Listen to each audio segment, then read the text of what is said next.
This is Jeff Tamburello, a real estate broker for Steelbridge Realty, here to give you the 2013 Lee County, Florida residential market in review. Disclosure, it's my work done for me and shared with you. I do this really to keep me up to date with the market. Information came from multiple sources: Lee County Clerk of the Court, City of Cape Coral, the Census Bureau, and the MLS. 5 things you need to know about 2013.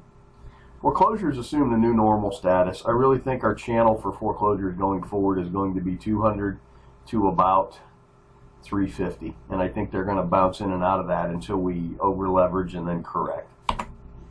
Total list pendants called to mortgage foreclosures.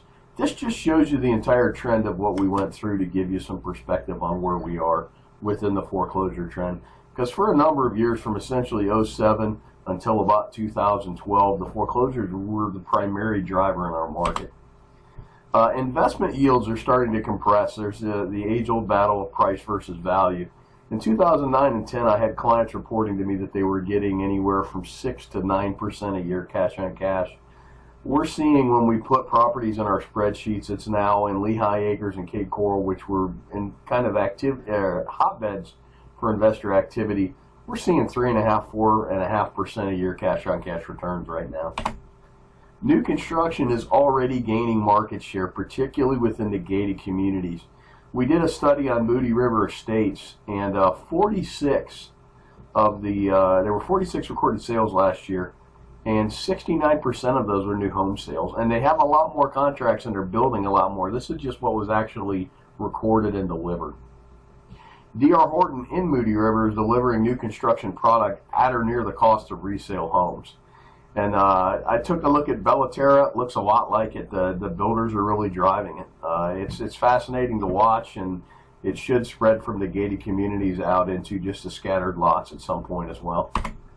The market grew and the price grew last year. We had 12% more volume, actual dollars moving through the market. Median price was up almost 17%, and the average was up 11%. A couple other noteworthy things: 60.7% of the sales were cash. That's pretty good. Nationally, it's 25%. And our distress percentage was 21.9%, which is down. The previous year, it was 31.8%. And at 21.9% of the sales counts being distressed, they really can't drive the market anymore. It's traditional activity that's driving the market. Bubbles of activity within the market. 75,000 in 2012 is pretty much where all the action was.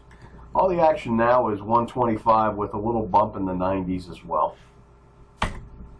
Some market specifics. Property types are changing. Single family percentages of the market are down, while the condo type assets are trading at a much higher percentage within the market. Particularly villa attached, manufactured homes are up. All this to me points to more retirees as a percentage buying within the market. Just a snapshot of 2012. I'm not really going to bore you with all the specifics. Snapshot of 2013. Not going to bore you with all the specifics on that. Differences. The average price went up 2.7%. Sanibel doesn't have a lot of counts, but it actually blew up year over year. North Fort Myers went up, prices went down. There was a bunch of distressed activity in North Fort Myers. It was one of the last pockets of distressed activity. Things to watch in 2014. You're going to have a seesaw effect, resale versus new construction. And kind of pointing back to Moody River as to that. If the builder raises prices, it makes the resales more competitive, and if the resale market gets much more expensive, the new builder product becomes very competitive, and it's going to be an ebb and flow back and forth. Inventory is our biggest issue. In most active price points, it is now a seller's market. Cape Coral's permit growth is slowing by percentages. Please note this is data for their fiscal year.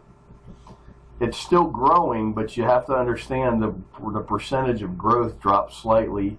For the last 2 months, it was up year over year. So this is more of a lagging indicator, and this should tell us by June, July, the Cape Coral permit counts, what the growth rate in Cape Coral is doing.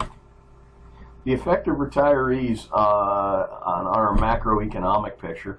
I'm seeing interest rates rising, or a lot of talk of interest rates rising, which would hurt mortgage buyers, but would help retirees because they could get sustainable yields for their cash on hand. Also, prices up north are starting to go back up, which is going to allow more retirees to cash out and head south. We're also seeing within people we're doing business with, the mass cancellations and rewriting of health insurance is having two effects. If they're not making a lot of income, they're actually getting a subsidy for their health insurance, which helps them to have a little more money to retire. And those that are making significant income, some of their health insurance is going up, which is causing some of them to wait until age 65 to retire. It's going to change how some of them, some of the baby boomers retire to warmer climates. It's definitely something worth watching.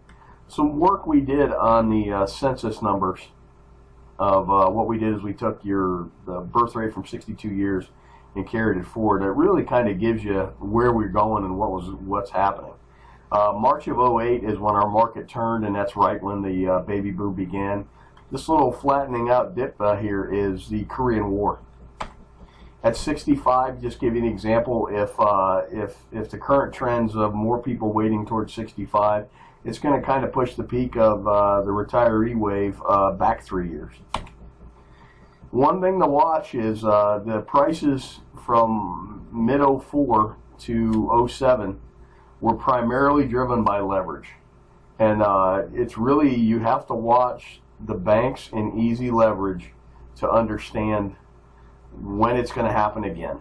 And it's really about when, as easy credit hits the market, our market will probably hit unsustainability again. We're at a point right now where I see nothing but a large amount of cash sales, a large amount of equity. We've corrected up to the point of replacement cost in a lot of markets. Some markets still have not. You can still buy a house in Lehigh Acres at a much cheaper price than it would cost to replicate it. So, but going forward for pricing, you really have to watch the banks and what they are planning on doing. I'd like to thank you for watching this video. If you have any questions, why don't you give me a call, 239-671-8248. Thank you.